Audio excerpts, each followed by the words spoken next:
honesty, passion, experience. It's Timberwolves Explosion, hosted on thesportstuff.com and also brought to you by the Oddman Media Network. Here are your hosts, Paladino Joey and Marcus the Forecaster.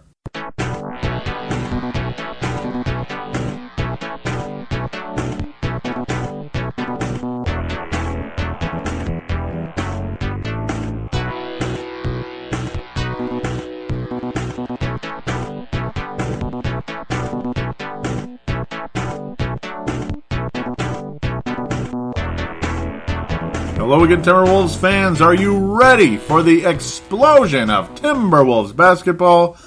I'm your host, Paladino Joey, or Joey Owygen. Timberwolves Explosion is available on the sportstuff.com and on iTunes. I thank each and every one of you always for downloading and listening to this show. Deeply appreciate you hopping on board with me once again. Thank you always so very much. Well, it's going to be a typical show, 3 segments. Reviews, previews, and on to Facebook. We're getting pretty close to winding down the season. The game reviews will probably not be as detailed necessarily as they have been, just because there isn't a whole lot to say. The Timberwolves had 3 games at home and they couldn't win any of them. I mean, they just didn't win a single one of them. Well, did you expect them to win? Yeah, I kind of did, at least 1 or 2 of these. I think I had them going 2-1 this week. Yeah, nice try there, Joe. Nice try. Good stuff. 2-1. Yeah. No, expecting them to beat the Jazz and the Magic at home. It's probably not that tall of an order. At least maybe one of the two would have been nice. But no, we didn't beat either one of them. Then we got a much tougher week coming up. I'm going to be previewing 4 games. And they're all on the road. That'll be fun.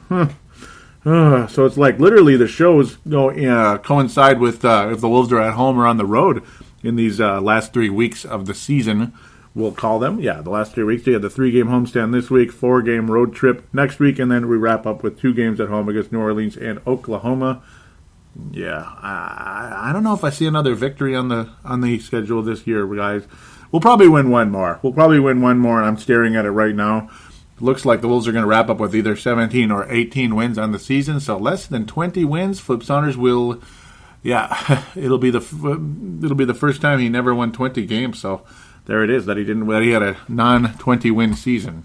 So there it is. Unfortunately, too many injuries and God knows what else. I don't think it's Kurt Rambis all over again. In fact, there's just no way in hell that's what it is, or so I'd like to believe. And at some point, Flip Saunders hopefully will be returning to the front office and giving way to a new coach. That would be nice.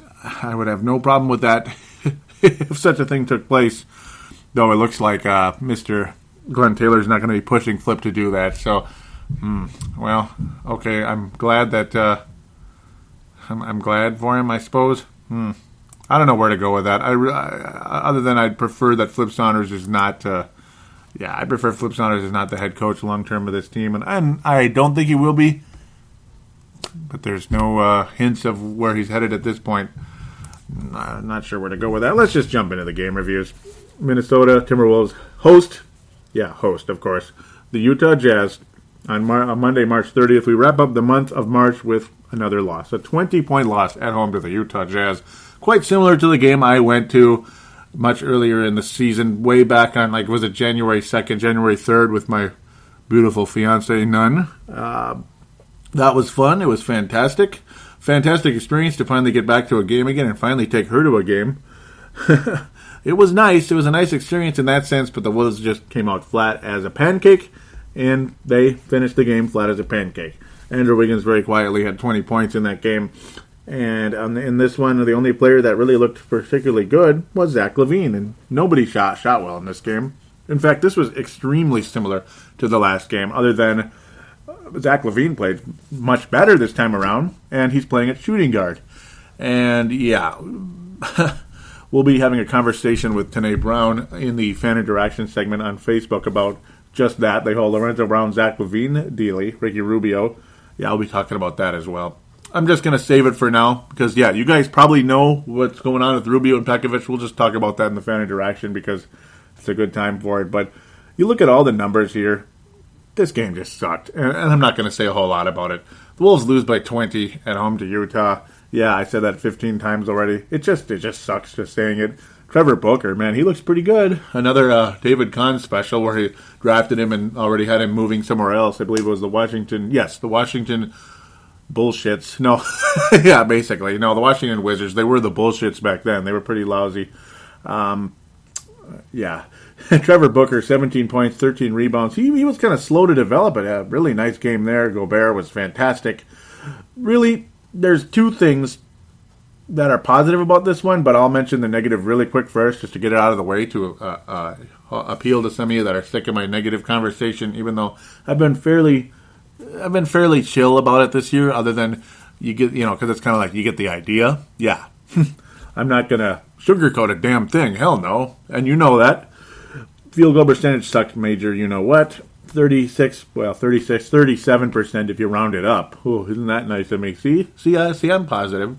37% from the floor. Really bad. 5 of 15 for Wiggins. 7 of 19 for Lavine. Really, 33%-ish on most of these guys. Chase Budinger, who's been very, very solid in the closing month or so of the season. I just hope and pray this isn't fourth quarter garbage time, per se, on the season for Chase Budinger. I know 35 minutes is not fourth quarter garbage time. I get that part, but I'm saying the season is fourth quarter garbage time because the Wolves are long gone, post-mortem type of situation here on the regular season. It's been that way for a very, very long time. I just hope Chase Budinger isn't doing what I've referred to in the past as Ricky Davis syndrome, where he had a really nice month of April, and it's like, oh my God, we got to get him, yeah. And though maybe we hope that's exactly what some other team is doing, but on our side, hopefully we're not like, oh my God, we got to keep him. Though, if this is what Chase Budinger could be, sure, that's a nice spark plug off the bench. I like it. If he could stay healthy, sure. And this is what Chase Budinger was supposed to be. That's a $5 million a year player right there. It is. I'm not going to say even more, because that's a $5 million guy right there. Absolutely, because you're not going to expect this from him every night. 5 of 11, 14 points. That's actually about a $5 million a year guy. The type of guy you would sign to a salary cap exception type of contract. Robbie Hummel, very solid, 9.7 rebounds in 29 minutes. But again, nice stats, but just when you lose by 20 at home to Utah, who is an improving team, it's still that there's nothing really that... It's like, how do you look at this? Is it all just garbage time, per se, for this team? But enough of that. Zach Lavine overall looked good, some dunks and stuff, even though he shot maybe a little too much for his liking, even more than mine. But the highlights overall of this game are the two guys that were really, literally having a go at it for the most valuable player award of the Future Stars game. Used to be called Rookie Sophomores, now it's called Future Stars. That would be Andrew Wiggins and Rudy Gobert. They were both basically going at it for the MVP in that game. And it seems like they've built a cute little rivalry between each other because Gobert is one of the better shot blockers in basketball, and Andrew Wiggins has become an amazing dunker, an amazing. He's literally becoming an amazing talent, a guy who could fly down the rim and jam on people. So literally, you're in a situation: is Gobert going to block Wiggins, or is Wiggins going to dunk on him? So it's literally a war, like a poster battle here between those two. Is Gobert ripping that poster down, or is Wiggins putting it up? Well, Wiggins put it up twice, and Gobert had a block on one of them. So basically, it started out with Wiggins with a spectacular dunk on Gobert. Fantastic, amazing stuff. Even though he shot only, again, 5 of 15 from the floor and only 17 points and a backbreaking minus 38 in a plus-minus rating. That's pretty harsh. But yeah, Gobert was able to block the second one. The second attempt by Wiggins, and then Wiggins was able to complete the third. So it was a nice little kind of can you top this situation between those two. But other than that, the Wolves just sucked. And Dante Exum, I'm going to say this, and I'm kind of surprised Hank McCoy didn't respond to me about Trey Burke. What I had to say on the last show, I don't know if I pissed him off or if he figured, oh, wow, he's right, he's smart. No, I have no idea where to go with that. But, and it doesn't matter if he thinks I'm smart or not. It's up to him how he stands on things. But Trey Burke had a solid game, yes. And I understand how Rubio seems like he's Mr. Injury right now and his shooting stinks. And sometimes Trey Burke's shooting is a little bit better, and it's supposed to be better. But I remember that night he was, 2 of 15 from the floor, or was it 2 of 13? Whatever it is, it sucked big time. With all that said, Dante Exum is about as impressive as the Timberwolves record. 1 of 6 from the floor, all 3-point attempts, 3 points on the night and 3 turnovers, no assists. Dante Exum, I don't care if he's from Australia or New Zealand or Japan or India, as now, oh my goodness, the Sacramento Kings signed a gigantic 7-foot guy from India, who I don't remember his name right now. And at this point in time, all respect put on this, he's irrelevant at this point in time, so I don't remember his name. I apologize. He's irrelevant right now. A 10-day contract at the end of the season off of a NBDL team. You're telling me that's a relevant player? But cool, India now has officially their first NBA player in basketball. Okay, with all that said, as I continue to bounce all over the place, Dante Exum, yeah, I don't mean to annoy you guys from Aussie. I'm sure you love him and everything, but he is off to a really slow start in this league. In fact, most of this draft class is they're kind of slow to develop at this point in time, even though Mirotic over there in Chicago has been fantastic. He's been absolutely fantastic, and it's like, doggone it, don't you dare try to take that Rookie of the Year award away from Wiggins. And in all honesty, there's no way the NBA is going to give Mirotic the Rookie of the Year award when clearly Andrew Wiggins is going to have he's going to be one of the faces of basketball in the next 3 to 5 years, as far as I'm concerned, and I think they know that, and I think that's why they gave the MVP to Andrew Wiggins, even though Rudy Gobert and him were pretty damn close for it in that all-star situation. People recognize when Andrew Wiggins is going to be in this league, and Gobert is probably going to be a really good player. He might be the next Al Horford. He's headed that direction, maybe even a better version of him if things continue to develop for him. Along with Mirotic, might be a really good, like a better Tony Kukoc. Who knows? That might be where he's headed. I don't care who's laughing at me. I'm just making a comparison, just throwing darts in the dark. That's all I'm doing. So just making my opinions there. Just my opinion. But overall, again, this game was what it was. Let's move on. We lost by 20 at home to Utah. Is there really anything more to say? No. Wednesday, April 1st, it was April Fools for the Timberwolves. That's so funny. It was April Fools for the Timberwolves. Yeah, it was April Fools, all right. 113.99. Not the worst game ever, but not the best. At least Andrew Wiggins looked good. Yeah, he looked good. And by the way, I got to mention this really quick. One final step from the Utah game. Adrian Payton, 0 of 7 from the floor, 0 points. Yuck. That's all I got to say about that. Toronto is a basketball team. They are. They are a very deep, solid basketball team that a lot of people would like to believe could make some type of move in the Eastern Conference. I have no idea if they are or they aren't, because it seems like the Eastern Conference fluctuates all over the place, man. You know, you get teams winning 6, 7, 8 games in a row. You get the Brooklyn Nets, who look like they're absolute horse bleep. They're going to miss the playoffs by 15 games the way they were going. They went 6 in a row. What are they, the 7th seed now? 8th seed? Okay. They might even be the 6th seed. And again, it's like, okay. So that's the Eastern Conference for you. I have no idea what's going to happen other than it's going to be probably Cleveland and Atlanta in the Eastern Conference Finals, maybe Chicago. Though right now I have about as much faith in the Chicago Bulls as I have in the Wolves, like moving up in the lottery or winning the lottery this year. About that much faith. I don't think the Bulls are going to go to the Eastern Conference Finals. Nah. With all of that said, let's talk about this Toronto game, at least a little bit of it. Andrew Wiggins was pretty good attacking the basket, and that's what Andrew Wiggins is all about right now. Getting to the free throw line. Attack, attack, attack. Whatever it is. Just making those spins, posting up, and then wrapping around people, attacking the basket, getting the ball in the air, and creating contact. That's what Andrew Wiggins' top talent is at this stage. And he's got that lift and the ability to, be extremely athletic, be way above the rim and dunk on people. But the strength is not there yet for him to really, really become the guy that could literally average 25 points a game. He did score 25 in this game. Yes, that's the cool part. He scored that many. But I think he's going to be averaging that as he continues to bulk up. And I think this summer, him and Zach Lavine, that is the, obviously, major things they need to do in the offseason. Absolutely. Because when you have an ability to dunk on people, when you're able to add some muscle to that frame of yours, dunking on people is going to be a lot easier. And Gobert and guys like that are going to have a harder time blocking somebody that's that big and strong. People like LeBron James are dunking on you no matter how strong or how good defensively you are. And that's what I do think will happen with Andrew Wiggins long term. He had a fantastic night. Justin Hamilton's bugging me a little bit because he scores. He's starting to remind me of Mark Blunt a little bit. He'll score some points with that mid-range shot and some dunks and some layups and stuff. In fact, actually, he's more aggressive than Mark Blunt. But no rebounding at all. I hate big men that don't rebound. Do you know who led this team in rebounding this night? Zach Lavine with 7 rebounds, but he also added 7 turnovers in the game. With all that, though, he did hit 10 of 17. Lots of just attacking the basket again. Dunks, layups, all that good stuff. 22 points, looked good. Mid-range shot. Made only 1 of 4 from downtown.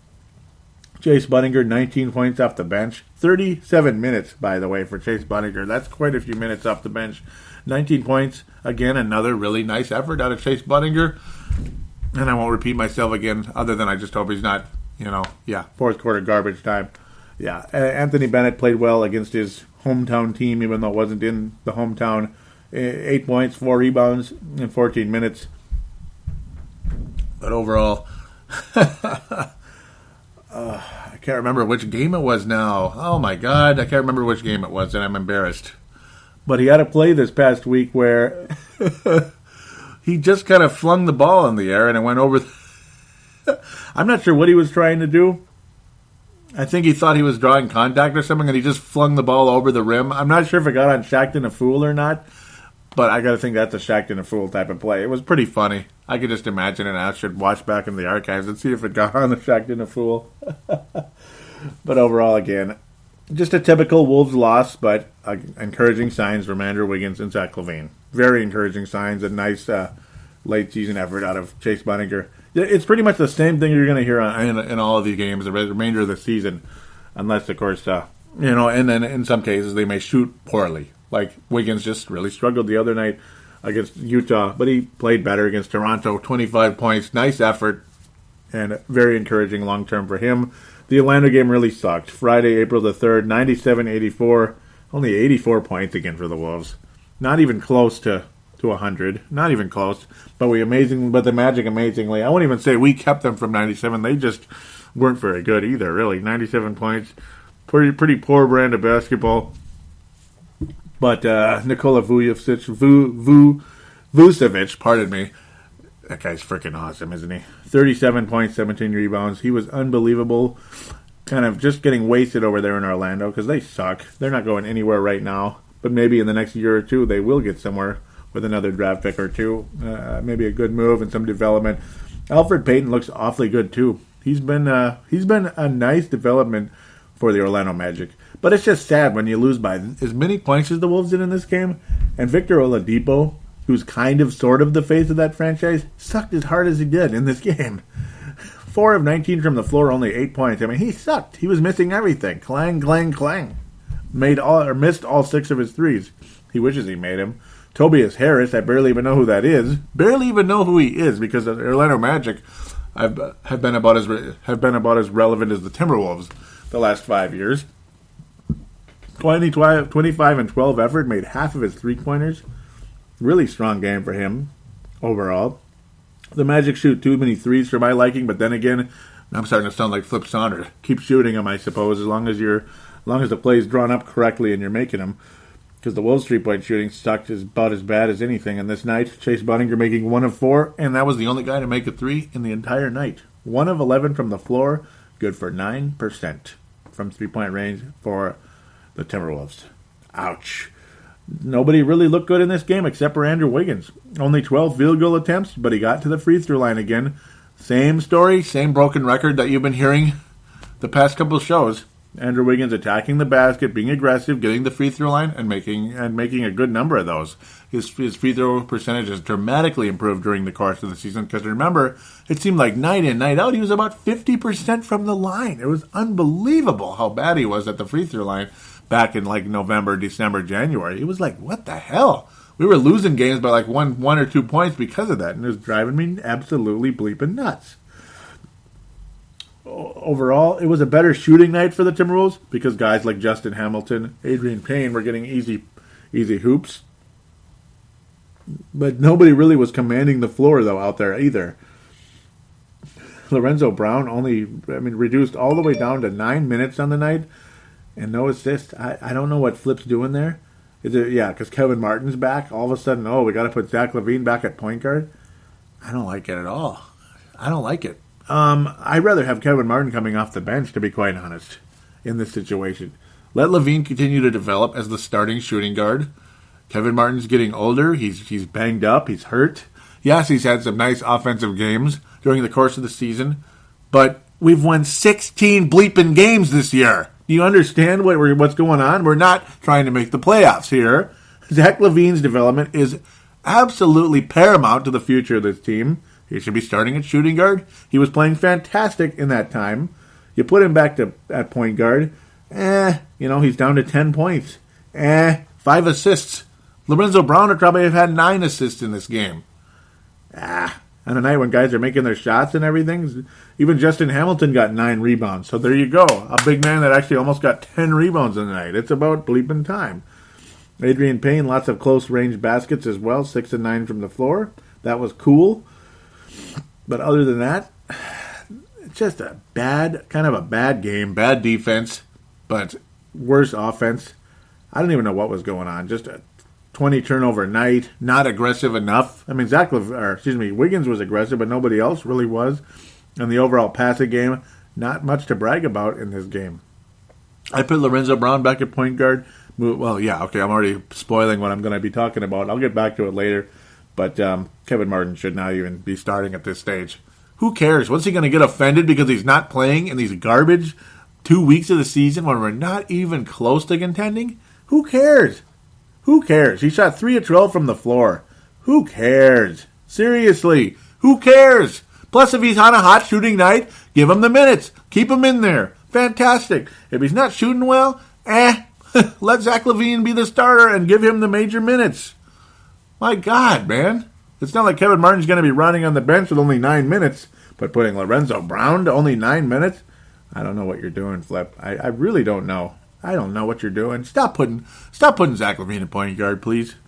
It's pointless. It's pointless. It's like more of an emergency third point guard type of situation as far as I'm concerned. Having Zach Lavine playing point guard. He should be playing limited minutes at point guard, like some minutes there maybe, but not major minutes at point guard. I'm tired of it. It's not that good. So with all that said, let's wrap up the reviews. Again, not all that much to say. Broken record. Blah, blah, blah, blah, blah. Lone Wolf Award, Andrew Wiggins. He looks by far the best player out there, even though Zach Lavine had a very strong week, so I will give him the honorable mention. Other than that, Chase Budinger shot well, scored double digits in every game. That's really cool to see. But, okay, I'm breaking the record. It's a broken record player. I mean, what else is there to say? Johnny Flynn Memorial. Who do we give it to? I can't keep giving him to Flip. I can't keep giving him to this guy or that guy. I don't know who to give it to this week, other than it's just like just the overall energy of the team. Seriously, I mean, I don't know if they're tanking or what it is. Just the overall energy of the team is a Johnny Flynn Memorial for me. I can't give it to Justin Hamilton because he was scoring at least, but I hated the lack of rebounding for the most part, even though he was pretty good in some games. I'll give the, this is what I was thinking about earlier in the week.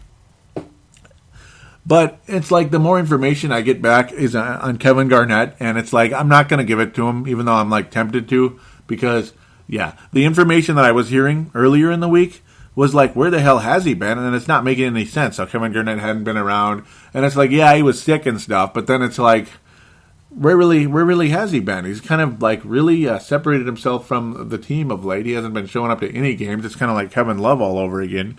But he's been practicing, actually, particularly of late. But then it's like his knee hurts so much he can't get in there, and it's such a shame. He wants to come back and play.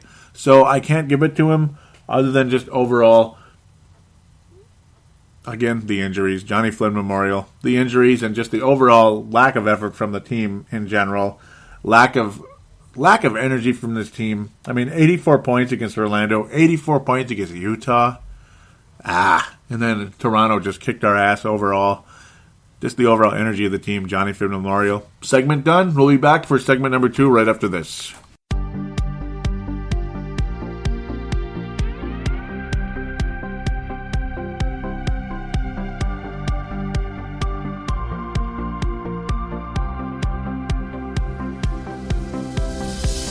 Do you shop on Amazon? Did you know that you can support this podcast just by doing your normal shopping on Amazon? It's really easy to do. Just go to thesportstuff.com and click on one of the many Amazon pictures. Do your normal shopping, and Amazon sees that we referred you, and they give us a percentage. We'd like to thank you in advance for supporting thesportstuff.com, and please use our Amazon link. Now enjoy the rest of the show. We are going round like Saturn's ring.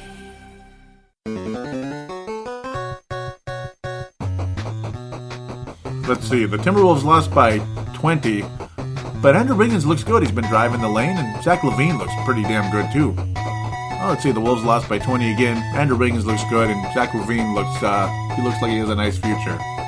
Man, this sounds familiar.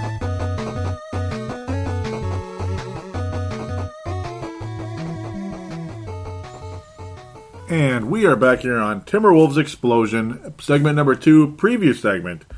Not a whole lot implications for the Timberwolves in these games, at least for the most part. Tuesday, April 7th, the Minnesota Timberwolves head to Sacramento. Yeah, George Karl's the coach now. That's nice for him, I suppose. Other than that, who are the Sacramento Kings? They're a little better than they were before, but they're, and they're being coached by George Karl, but they're still Sacramento Kings right now. So don't be surprised if they emerge as a pretty solid team in the next couple of years, because everywhere George Karl goes, he seems to the team seem to improve under his tutelage. We'll see what happens with DeMarcus Cousins, all of them. Rudy Gay, I don't know how long he's going to be there. Maybe for a while, maybe not. Andre Miller, he's a bit old, and he looked kind of funny out there. He was on a Shaq and a Fool when he just kind of slipped into the lane and stuff. He just kind of fell. It looked kind of funny, looked kind of old on the play as well. Sacramento Kings interest me about as much as, I don't know. They're not interesting at all. They're just, it's like drinking a glass of warm milk watching the Sacramento Kings. I mean, if you're having trouble falling asleep, they're going to be an exciting team in the next couple of years, I think. I don't think they're going to win a championship, though. Sacramento win a championship? Yeah, right. I don't really care about the Sacramento Kings or Queens right now, or Shaq Demento, whatever they want to call them. I don't really care about them. Either did Shaq. I think the Wolves can win this game, actually, to be quite honest. Even though the Wolves haven't even beaten them yet this year, and as the schedules continue to bounce around, they continue to change. 3-game schedule for the Wolves in Sacramento. They lost a heartbreaker back on January the 1st, New Year's Day. They lost a fairly close game at home as well, way back on November 22nd. That's JFK Day, we'll call it. Let's look at that game, though, on January 1st, New Year's Day. It was a fun game, I remember. And I remember Derek Williams having a nice night that night. And he did, 17 points. He had a pretty damn good dunk as well. I believe it was on Gorgie Zhang, if I remember correctly. That was annoying to watch. Shabazz Muhammad was good in that game. Andrew Wiggins was freaking awesome at shooting guard on that night. Zach Lavine, not much at point guard, but he was the point guard. Jeff Adrian. Yeah, I remember all these names. I remember Troy Daniels hit a couple threes. Jeff Adrian, Troy Daniels. I mean, the Wolves have had lots of different guys kind of come and go this year. Even our second-round pick, Glenn Robinson III, was still on the roster. Crazy. Mo Williams. I mean, yeah, look at all these names. All these guys. Thaddeus Young was on the team at the time, obviously, and he's, like a forgotten memory as well. It was a fun game, but the Wolves ultimately played pretty lame. Their defense was pretty lame overall. 54% from the floor for the Sacramento Kings. This is the first game in Sacramento. The Wolves have had a strange positive success rate in Sacramento over the years. And yes, they have a different coach right now, which helps, but doesn't guarantee anything right now. He just got there. So that doesn't mean they're going to explode and be great. I think if the Wolves, I'll pick them to lose in this game because the scoring. I mean, look at Sacramento. They're averaging about 111 and a half points a game against the Wolves. So I'm going to pick the Kings to win this one, unfortunately. I'm going to have Sacramento winning 112 to... I'm going to have the Sacramento Kings winning 112 to 105. It'll be a fairly close game. I think Wiggins is going to score a lot. You'll see Lavine put some numbers in. If he's going to play point guard, though, he's not going to do as well. He's going to get like 12 to maybe 15 points in the game, something like that. But if he's at shooting guard, don't be surprised if you see a 27, 28-point effort out of Zach Lavine. I think he will shine against the Sacramento Kings at shooting guard, but not at point guard. And unfortunately, I think Flip is going to be pig-headed and leave Lavine at point guard because he just has to, and I mean has to, start Kevin Martin, gun to his head, start Kevin Martin at shooting guard. And though if the Wolves do win this game, as much as I'm ranting about Kevin Martin, if the Wolves do win this game, it'll be because Kevin Martin has one of those crazy 30-point nights where he's scorching the net, and I do think Andrew Wiggins scores 20 to 25 points in this game as well. But if the Wolves do win this game, it's probably going to be because either Zach Lavine or Kevin Martin has a huge, huge night. That's going to be the key to winning this game, in my humble opinion. But I will pick them to lose 112 to 105. Let's move on quickly here. Or at least I would like to move on quickly.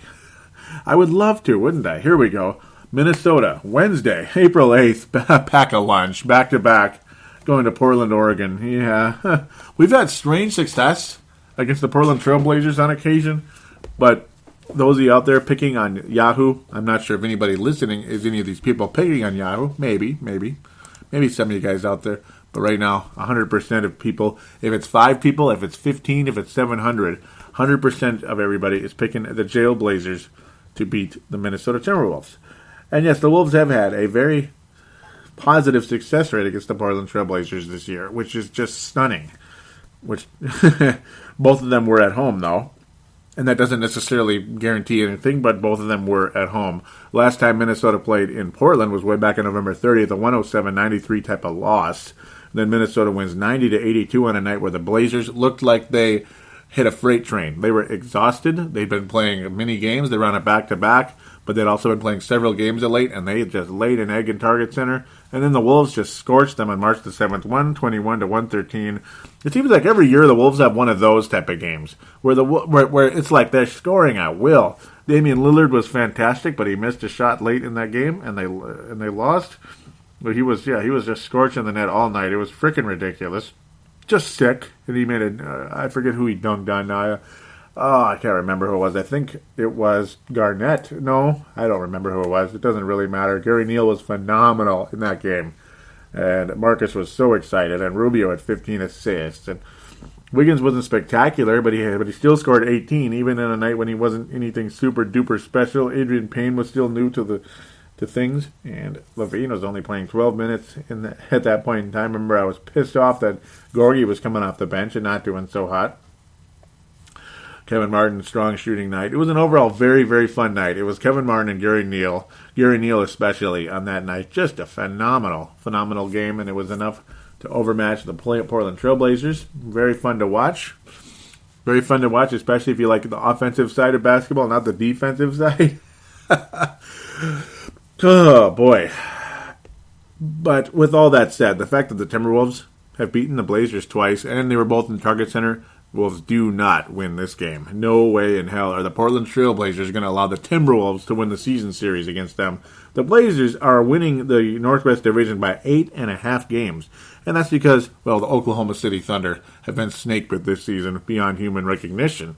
With obviously, he started out the season with Westbrook being out, and then Kevin Durant's out, and Kevin Durant comes back, then he's out again, and then it's kind of a day-to-day back-and-forth thing with Kevin Durant, and then he needs major surgery, and he's out for 4 months or whatever it was, 4 to 6 months. Adios, pack a lunch. We'll see you next year, Mr. Kevin Durant, and all these trade rumors because Russell Westbrook's got 90,000 triple-doubles on a 42-win team. Yeah, I mean, that's good. I like the triple-doubles. That's fantastic. But I don't think a ton of triple-doubles is going to guarantee you any type of most valuable player award on an 8th seed team, regardless if it's in the Western Conference or the Leastern Conference. I don't think so. The Leastern Conference. Yeah, I'm going to talk about the playoff picture a little bit here to make things slightly more interesting than talking about a team losing by 20 points most of the time. It's getting...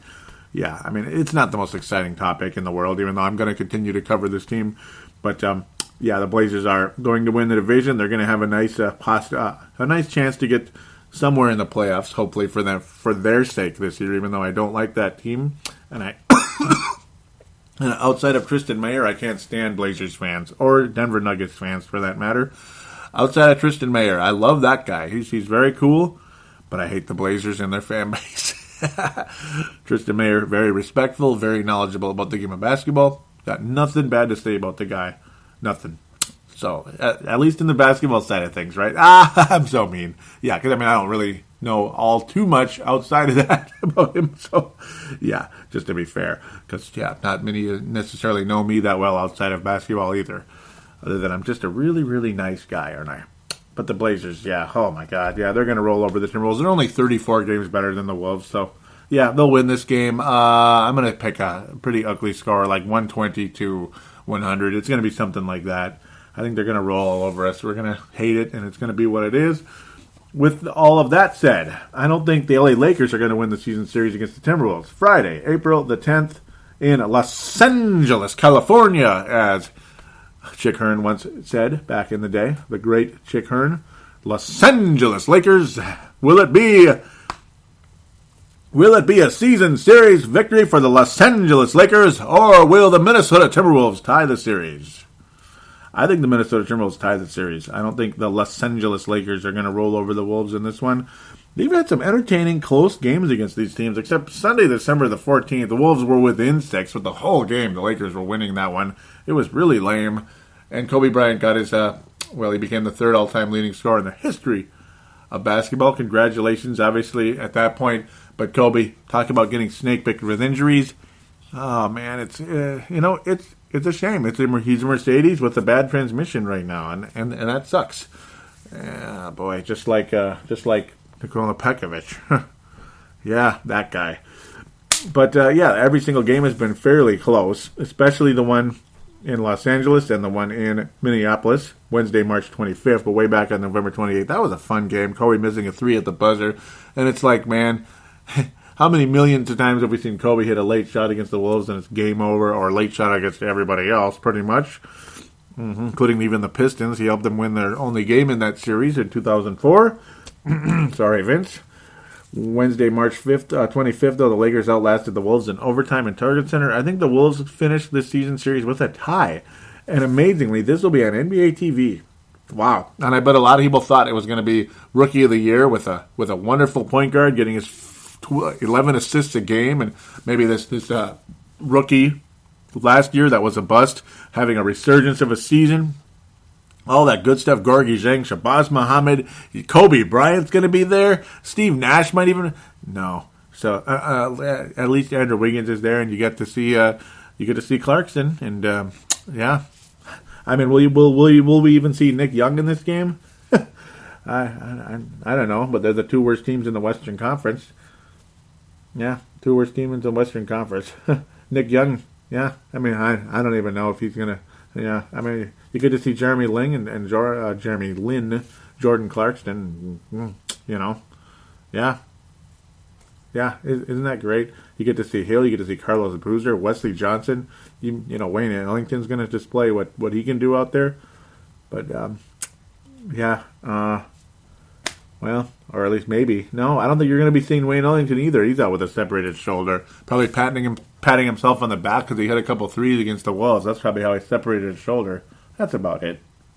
Sounds about right to me. Man. Yeah, the Lakers, they're flashing on TV right now. NBA TV, in studio monitor right here with the hated Clippers. I mean, I'll pick the Lakers every single time the Clippers and the Lakers play each other. I will be cheering for the Lakers regardless who's on what team. As long as Matt Barnes is on the Clippers and not the Lakers. But yeah, that guy. Whew. But I think the Minnesota Timberwolves outlast the Lakers and win this one. I could see Zach Lavine, especially if he's at shooting guard flip. Please, if you could make a guess, I would like to see Zach Lavine move to shooting guard. Yeah. But yeah, I think Zach Lavine, regardless, has a very, very, very strong game in this one. This is Zach Lavine's, this is his playground, or at least what he wishes was his playground. No, Maybe not. It was it's just a lifelong dream to play in Staples Center for Mr. Zach Lavine. He has no idea what the Great Western Forum was, other than unless he's an NBA historian, which I think some of these guys are, but a lot of them don't seem to, a lot of the young guys don't seem to respect the history as much as they should. But regardless, I think Minnesota wins this one. I'm going to go with 101-96, something like that. It's going to be ugly basketball. Nobody's going to really watch it it's like, oh my God, we got to watch this game. But I think you're going to see Zach Lavine and Andrew Wiggins putting on a show in the glitzy city. That's what I think will happen. And there it is. Rock and roll. Minnesota wins 101-96. Kind of a weird score, but it is what it is. And then Saturday, April 11th. Yeah, the most likely win ever. Yeah, and I can't believe it. And I'll get back to it. Well, I'll start with this now. I can't believe it. I can't believe it. The Warriors have 63 wins. That's unbelievable. 63-13. 50 games above 500. I'm not a big Warriors fan. I mean, there's something about them that I just don't like. They seem kind of on the cocky side, man. I mean, as far as I'm concerned, they think they can make any shot anytime they want, and they might be right. But I do think it's going to come back and bite them. I see a little Kentucky Wildcats in this Golden State team. I do. I think a Wisconsin wink is going to emerge and going to beat them. And it ain't the Milwaukee Bucks. No, it ain't the Milwaukee Bucks. They've been playing like crap of late. It's sad because the Bucks were playing quite well for a while there. Now they suck. They're the sucks right now, but they'll still make the postseason and lose in the first round like usual. But with that said, Minnesota heads into Golden State against a team that makes threes whenever they want, especially against a team that does not play defense against the three, and their defense and their athleticism is unbelievable. The Warriors are going to win this one by 25. End of story. I don't care if it's 120 to 95, whatever it is. That's actually what I'm going to say. 120 to 95. Warriors roll over the Wolves. I can't believe 40% of people are picking the Wolves. They're not going to get 120. Okay, I'm overdoing it. I'll go to 110 to... It's going to be 110 to 95. Well, they lose by 15. That's enough. I'm not going to say 25. That's too harsh. It's going to be 110 to 95, very similar to their last meeting in not Golden State, but Oracle Arena, which is actually Oakland. So, it used to be San Francisco, but it's Oakland. So there you go. The Warriors beat the Wolves by 15 points. The Wolves have actually played them fairly well this year, especially Wednesday, February 11th, when I was extremely pissed off with that one. Oh my God. Listen back into the archives for that one. Around the middle of February. I'm not sure exactly what episode that was, but do check that out. if you're intrigued by what I had to say on that show. That was quite an energetic performance by myself. So now I'm going to wrap up this segment by talking about the whole playoff picture a little bit, just briefly, very briefly. But yeah, the Golden State Warriors, 63 wins, 13 losses. Oh wait, they lost today against a very, very familiar foe that they have never gotten past a certain wall that's emerging now. They've won 6 games in a row. Actually, let's make it 7 because they won again today against the Golden State Warriors. And this team is the perfect team to knock them out of the playoffs when the time comes. And ladies and gentlemen, that is the defending world champion San Antonio Spurs. 51-26. This is not updated yet, unfortunately. The Spurs defense rolled all over the Warriors. They're getting a little too cocky out there. They made a nice little comeback, but not only was their defense good, but their offense was rolling right past the Warriors, regardless how good their defense is. They just rolled right past them. And I think the San Antonio Spurs are the type of team that could absolutely eliminate the Golden State Warriors and end a dream season at some point this season, be it the Western Conference Finals or even the second round. That's how I feel right now. I don't think the Warriors are going to the finals, guys. They're way ahead of everybody. They have home court advantage, and it's really hard to win in Oracle. And they may very well roll to an NBA championship this year. And you know what? More power to them, man. You win 63 games, they're probably going to wind up with like 66 wins, which is insane. How many teams have won 66 games the last 15 years? Not too many. Really not too many at all. This Warriors team is fantastic. There's no doubt about it. But the Spurs are coming, man. They are coming, and don't be surprised if they emerge and beat them in a playoff series. Just like the Chicago Bulls beat the Phoenix Suns. Just like the Bulls would beat like the Utah Jazz, even though the Jazz were really good and had a better record than the Bulls in the NBA Finals. Stuff like that. And I know it's not all just the Bulls, but the Spurs are awfully similar to the Bulls. And, well, they've only got 5 championships, that's all. Gosh, they only need one more and they'll be tied with the Bulls. At least Duncan and Popovich will be in that category. They're a lot like the New England Patriots, more than the Bulls, but you get the idea. They know how to win, and they've done it many times, regardless of who they're playing against. If it's Seattle Seahawks, whatever, I'm still happy about that one. But you get the idea. I think the Spurs are the type of team that could knock off the Warriors, and the Warriors better hope they don't wind up playing them at some point down the road. But Spurs are emerging, and they're only... Gosh, yep, that's what I thought. Only 2 games behind the Houston Rockets for number 2 in the Western Conference. Watch out, Golden State. You are in trouble when the Spurs do come around, because I think they're going to. Watch the frick out. And the Clippers, there's no way they're going to beat the Spurs. I don't care. I don't think the Blazers could beat the Spurs. Memphis has beaten the Spurs, but I don't know. San Antonio and Houston would be a great series. That'd be fun. And I think San Antonio and Golden State would be an awesome series. It might go 6 or 7, but I think the Spurs win. I do. Atlanta's been hitting a wall of late. Indiana's got Paul George back. Congratulations to them. They're only 2 games out of the 8th seed, which is hilarious. The 8th seed is the Boston Celtics, because the Heat are terrible right now. Just terrible. I'm surprised they're even hanging on at all. Boston Celtics is like, who do they have? And they've got 35 wins. Who do they have? It's crazy. Man, Brad Stevens, Coach of the Year, man. 35 wins? Damn. I don't care if it's the Eastern Conference or what. They're doing that's incredible. 35 wins. Wow. I don't care what conference you're in. But it is a logjam with Charlotte, Indiana, Miami, Boston for that 8th seed. Regardless, they'll probably lose to Atlanta really early. But if the Pacers make it, they're the sneaky team that can be semi-dangerous, especially if they get to the 7th. They're not going to get that high. They have to hope to maybe get the 6th, but that's not going to happen either. So, they're going to lose in the first round. Let's move on. Topic number 3, fan interaction right after this.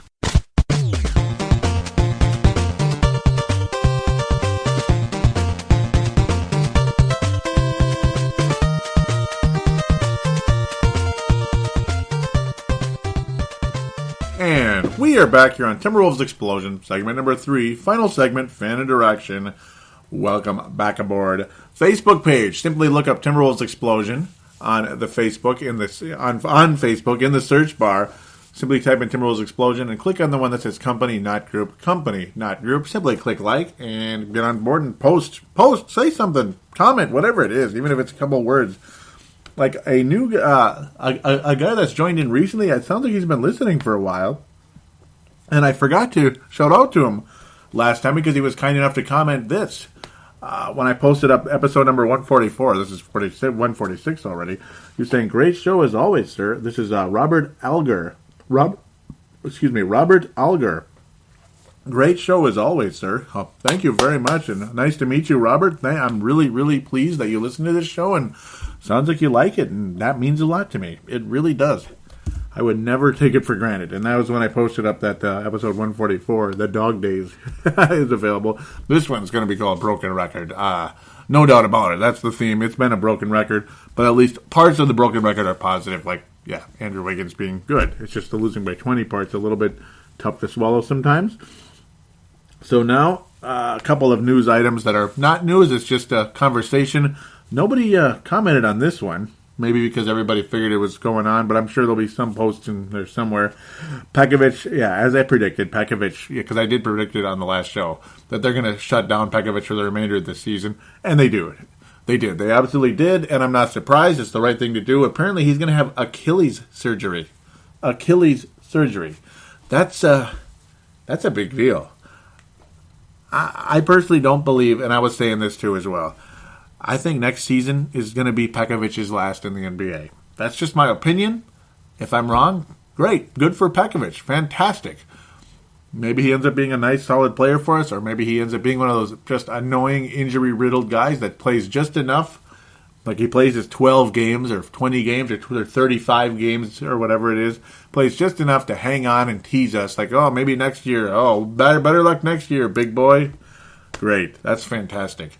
But as of right now, my official prediction, and I was right about the previous one, but I'm missing the remainder of this year, next season will be his last in the NBA. I think he's going to announce his retirement at the age of 30 in 2016. That is my humble opinion.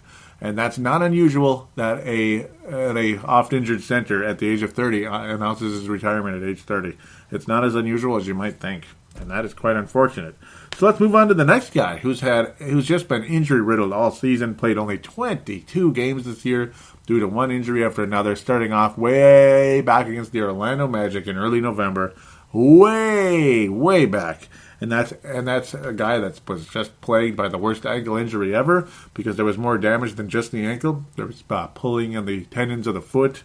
The three toes of the foot were pulled pretty bad. In fact, there were little tears because that's usually what a sprain is. And that's Ricky Rubio.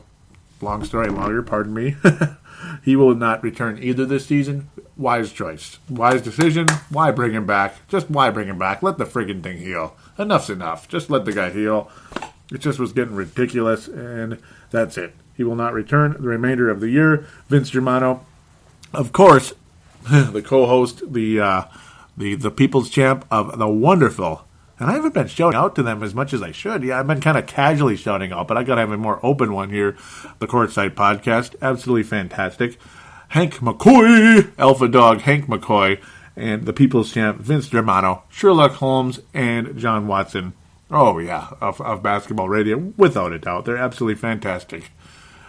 Oh, man, and I sure wish John Oates would come back because I'm the Darryl Hall of basketball radio. Yeah, Hall and Oates. Yeah, I always like to make references to that because duos on radio are a lot of fun, man. They're a lot of fun. But solo can be good, too, when you know what you're doing and you're very, very, very, very educated in the area. And I would like to tell you I'm very, very, very, very educated in the main topic of this show, that being the game of basketball, particularly the National Basketball Association. Tanae Brown out of New Zealand, who has been as loyal and fantastic as anybody out there. And you know what? His basketball takes are fantastic as well. He's saying hopefully we get 82 games out of him next season. Yeah, and Rubio has played 82 games before. So the possibility does exist and persist that he will play 82 games again at some point. With Rubio, it's hit or miss. It's like when he's healthy, he'll play 82 games. And when he's hurt, he is out, baby. It's always like serious stuff. ACL and like this ankle injury was almost like an Achilles type of injury. It was unbelievable. And don't even get me started on Pekovic. But unfortunately, that was the end of Monsieur Rubio. Looks like unless I'm really, really wrong here. But yeah, here we go. We got some interactions popping in. Only 2 to go on Facebook, unfortunately. But very strong, good takes. Didn't even click like on Joseph Phillips. I do apologize. And there was a time I thought Joseph Phillips was from Minnesota, but no, he's over in Australia. And either way, it's fantastic. I really appreciate your contribution to this show, and I love my Aussies, man. I love you guys. I love Tanae out of New Zealand as well. Oh, man.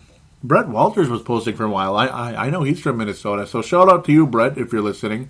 Hope to see you post on here once again. And an old school Timberwolves Explosion follower, Aussie Wolf. Miss you a lot. Nigel Southern. Hope to see him post on here again. Miss him so much. Oh. Joseph Phillips, though. Long story longer, right? Says back on Monday, he said, can't be good for the fans or the pups to be losing this badly game after game. Yep, this is the stupid Utah game.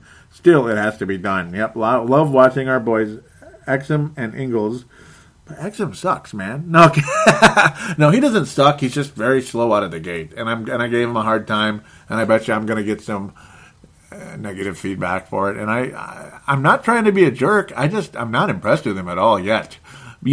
Maybe he'll emerge. It's just he is up to a damn slow start, and a lot of people out there gave Anthony Bennett a hell of a lot of flack for having an awful rookie season. So Exum's not having a good rookie season.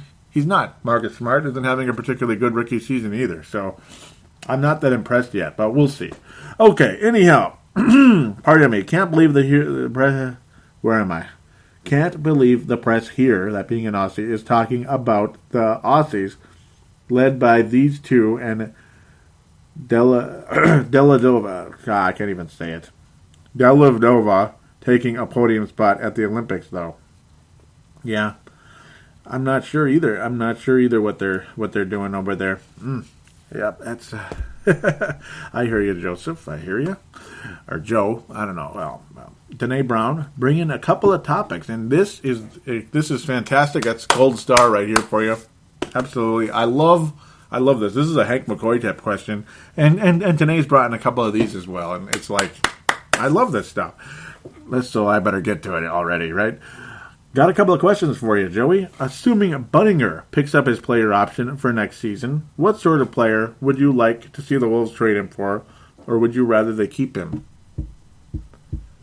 That is kind of tough because, what was I broken recording about with this one? It's just broken records everywhere, isn't it?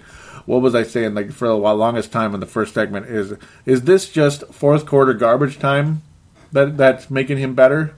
Fourth quarter season-wise. Is the season in the fourth quarter garbage time stage and he's just playing well, a la Ricky Davis used to go? Or is this who he is and he's finally freaking healthy? And, yeah, he is finally freaking healthy, yes. And he is playing very well.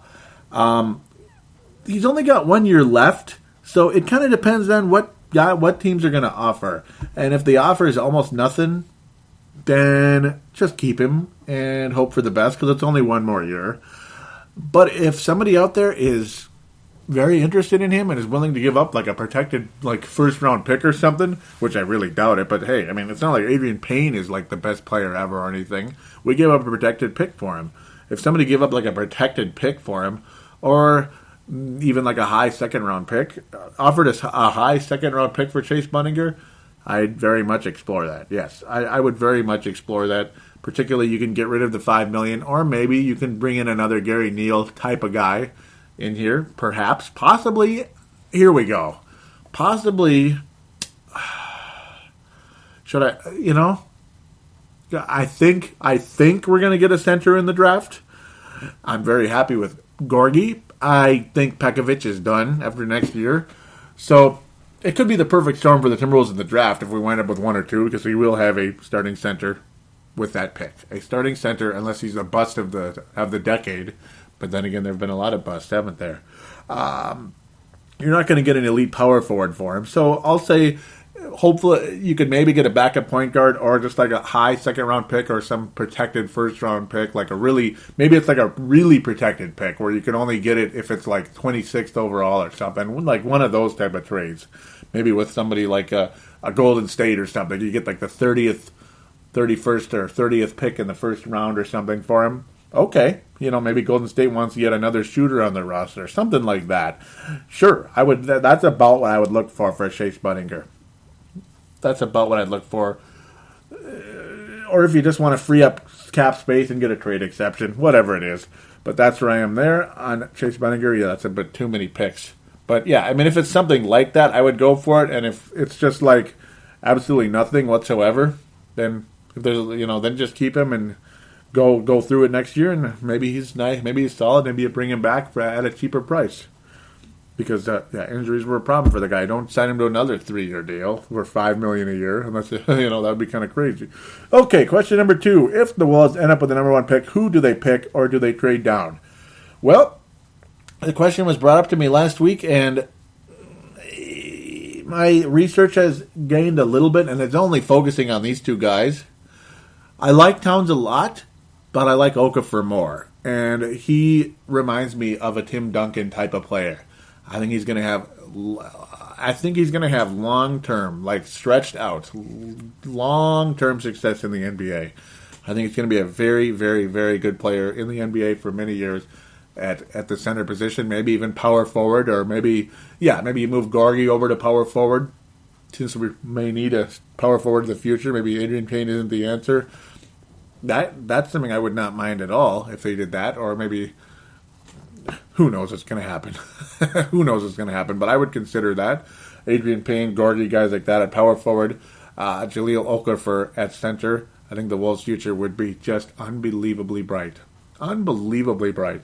And ultimately, again, the Chase Budinger situation, it also kind of depends on Shabazz Muhammad. I think he's very. I think when he's healthy, he's a very valuable guy. Unfortunately, he plays the same position as Andrew Wiggins. And if Andrew Wiggins wanted to move to shooting guard, well, Zach Lavine plays shooting guard. And why did you take him 13th overall? And why did you take Shabazz 14th overall? All that kind of crap. So that's another reason why Budinger may ultimately be let go for almost nothing, unfortunately. But hopefully you can get something. Hopefully somebody out there is happy enough with him that they'd be willing to give up a decent second-round pick for him. I'd probably be willing to part for him for merely like freeing up space for the other guys, I suppose. So my opinion's very dynamic here, and it's probably driving you crazy. Topic number 3. So yes, Okafor for number 2. I do not trade down. Do not. I'll take Jahlil Okafor. Yeah, I will take Jahlil Okafor. I think bringing in D'Angelo Russell, pardon me. I think it's a good. I mean, he'd be fantastic as well. But do you then trade away Rubio, or I don't even know if you could trade him? That's the other thing. That's another contract. Is he another Pekovic? Wouldn't that suck? But let's get to topic number 3. Would you rather see Lavine start at the point or Lorenzo Brown with Rubio out for the season now? Lorenzo Brown, without a doubt. Lorenzo Brown starting at point guard, Lavine starting at shooting guard, Kevin Martin coming off the bench. Hey, man, you've been hurt quite a bit. You're getting older. There's nothing wrong with playing 28 minutes, maybe even 32, even 35 if you're scorching the nets off the bench. I mean, there's nothing wrong with that at all. If he's scorching the nets, his playing time is going to increase anyway. It's not like Flip is that dumb, He's dumb, though, having Lavine at point guard. Yeah, he's dumb there, in my opinion. Okay, now, of course, yeah, now look at me. Just imagine if I had Flip on my show right now and I said, you're dumb having Lavine at point guard. That probably wouldn't go over too well. But I don't like it. I don't like it, Flip. What are you doing? I would say something like that, maybe slightly nicer. Like, if Flip was on my show right now, I would probably say, Flip, what do you really see out of Zach Lavine right now that you'd rather have him at point guard than Lorenzo Brown having, what's the reason why you don't want to have Lavine at shooting guard and having Kevin Martin come off the bench in this situation? I would have him explain his reasoning here. Lorenzo Brown at point guard, definitely. He is a point guard. He is a point guard, and he's the kind of guy I would like to keep long-term as the backup point guard for this team. Yeah, unless there's a better option. But right now, I think he's a nice backup point guard. I like Lorenzo Brown. His defense is good. His passing is good. His offense can be good when he drives the lane.